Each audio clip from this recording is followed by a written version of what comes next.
Equestria Dimensions by T1MBUK0N3. The tags for the story are adventure, crossover, sci-fi.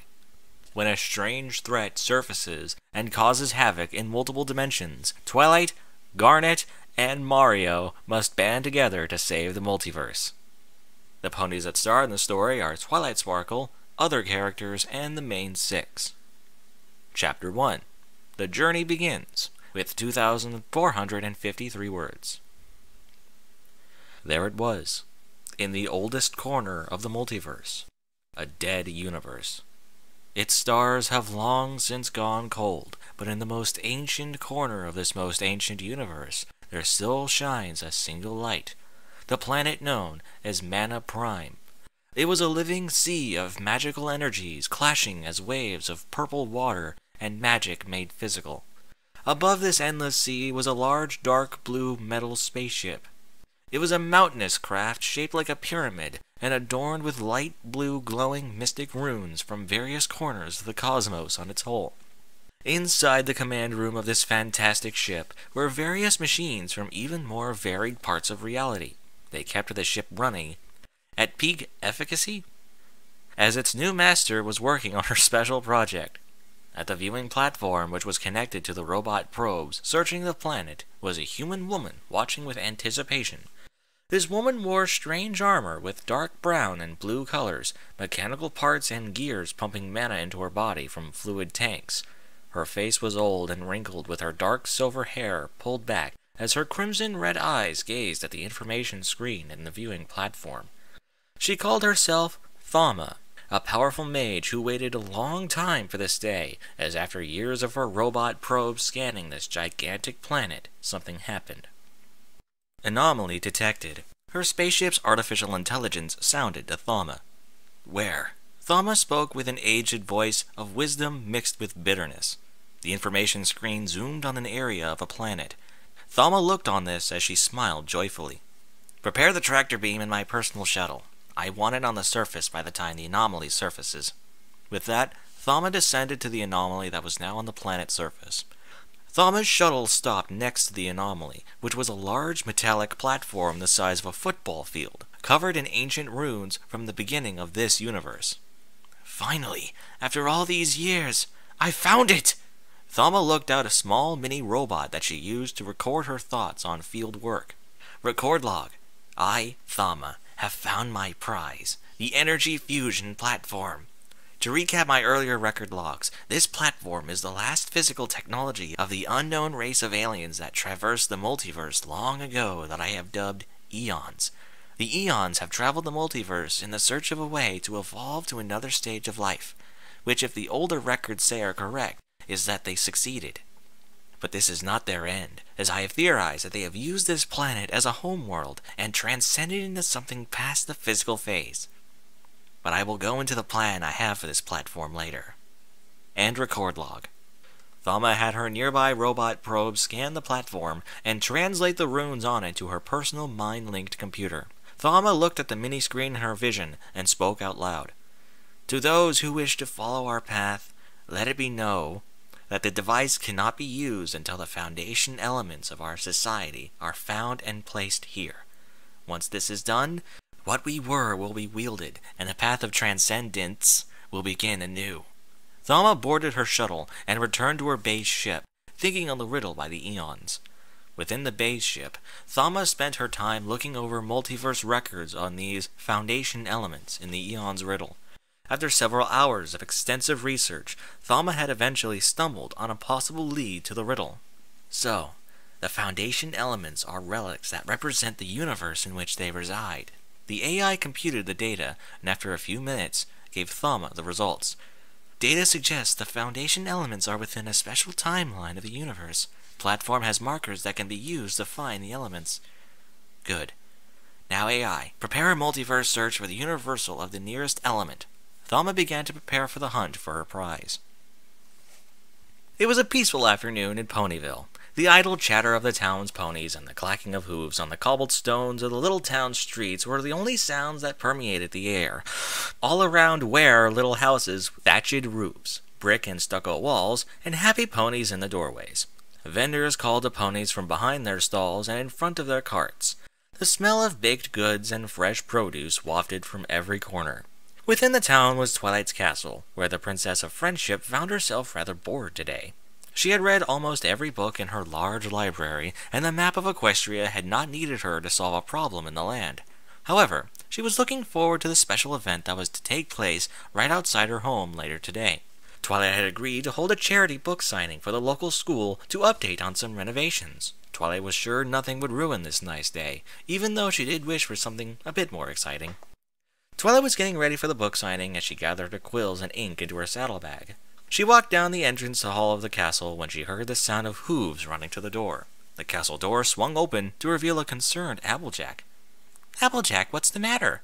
"Twilight, you better come outside and see this." Interest piqued, Twilight followed Applejack outside and only to be met with nothing. "I don't see anything." Twilight stopped in mid-sentence as she looked up into the air. The sky above Ponyville was black as the night, as bolts of magical energy were shooting it from an area near the Everfree Forest. Animals were running for their lives from the forest, and thunder echoed across the air. After a few minutes, Twilight and the rest of her friends gathered to talk about what was going on. "Twilight, what could be going on in the Everfree Forest this time?" Rarity asked. "I don't know, but I can feel the magic radiating off of it. It's immense. But did any pony see where the black sky came from?" "No idea," said Rainbow Dash. "I was flying with some other Pegasi when it just appeared out of thin air." Twilight had ordered the town-wide evacuation. With the townsfolk hunkering for cover, the 6 friends made a beeline for the Everfree Forest. "Twi, you got any idea what this could be?" asked Applejack as they galloped through the increasingly dense foliage. Pinkie had chimed in, claiming that aliens had obviously come to Equestria. She had also added that she genuinely hoped that they liked pies and cake. It would definitely make for great party materials, plus it would make Pinkie's job all the easier. "I don't know about liking pies," Twilight frowned, "but something's off." Her friends eyed her oddly as she continued to explain. "The air and magic surrounding the forest feels different, almost wrong for lack of a better word. It's almost like something that shouldn't be here." The 6 ponies continued their trek into the forest as fast as they could until they reached a field near Sakura's hut. There were scorch marks from something powerful in the center of the grassy field, and strange large footprints leading to the northern location. The 6 friends galloped slow to a more casual trot as they came to a nondescript area, only to hear something odd coming from near the clearing. Without wasting a moment, the mates quickly took cover behind some nearby bushes. To their surprise, it was a large tree-sized metallic bipedal. The more they looked, the more there was to see. His metal body of yellow and brown colors with an arm in the shape of a drill. Along with this metal creature was a smaller floating silver-smooth ball with a green eye in the center. The ponies could hear the two talking to each other. "So you need me to dig here, right? You know, even though I have a drill arm, doesn't mean you can label me as the only robot that can dig stuff up." The man told the eye wryly. "Proclamation. Your feelings do not concern me or the master. Continue digging, drill on." The small robot proclaimed. "Fine, but this better not be another boring mission." The metal man, known as Drill On, told the probe, who continued to monitor the situation. Drill On began to dig into the earth with great force as the ponies watched in confusion. Meanwhile, in another universe, it was a time of dusk upon Beach City. All the shops and business were closing their doors for the day as the citizens traveled to their warm homes. Down the street and on the beach was the home of Steven Universe and the Crystal Gems, heroes and defender of Earth. Within the house was the gem boy Steven, who eagerly awaited his friends, Garnet, Pearl, and Amethyst, to return from a mission. With a flash of light, the other crystal gems appeared in front of Steven. However, their greeting would be interrupted by a loud boom in the sky. The crystal gems all ran outside to see an object falling to the beach and hitting it with great force. The gems rushed to the impact site, only to find the large metal robot climb out of the crater it caused. "Guys, what is that?" Steven asked his fellow gems. "Everyone get back!" Garnet screamed and grabbed Steven as she, Pearl, and Amethyst jumped back as the robot moved to them. The robot's metal body had yellow and red colors, with an arm in the shape of a wrecking ball. Along with this metal creature was a smaller, floating, silver smooth ball with a green eye in the center. "Detection. Foundation element is located within the town and is moving to this position. Just then, Steven's friend Connie appeared with Rose's sword in hand. Proclamation: the sword is the foundation element. Capture it. Easy. Wrecker On charged at Connie with the gems and Steven standing in between. Garnet used her gauntlets to stop the robot in its tracks. Pearl and Amethyst summoned their weapons and lashed at the robot. However, Wrecker On was no lightweight, as he batted away the 2 gems and kicked Garnet into the air away from him. Steven and Connie were behind a rock, watching this battle and cheering on the gems. "Whatever you are, we won't let you get the sword," Pearl examined. "I doubt you little rocks can stop me," Wrecker On said as he unlocked his wrecking ball and shoot it from his arm with a large metal cord attached to it. The wrecking ball knocked Pearl and Amethyst away to their surprise, as Garnet dodged the ball and smacked the robot. Changing tactics, Wrecker On slammed his ball onto the ground, creating a large quake to stagger Garnet. Wrecker On then took this chance to snatch the rose sword in his robot arm. Unfortunately for him, Connie wasn't about to give up the weapon without a fight. Steven had also entered the fray, as the 2 grappled with Wrecker On to stop him from stealing the weapon. Unfortunately for the pair, the robot had managed to overwhelm them before stealing the weapon.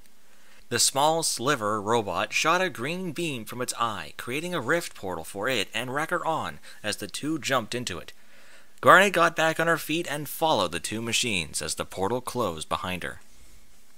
Within the Everfree Forest, the robot, Drill-On, was digging into the ground, looking for the foundation element.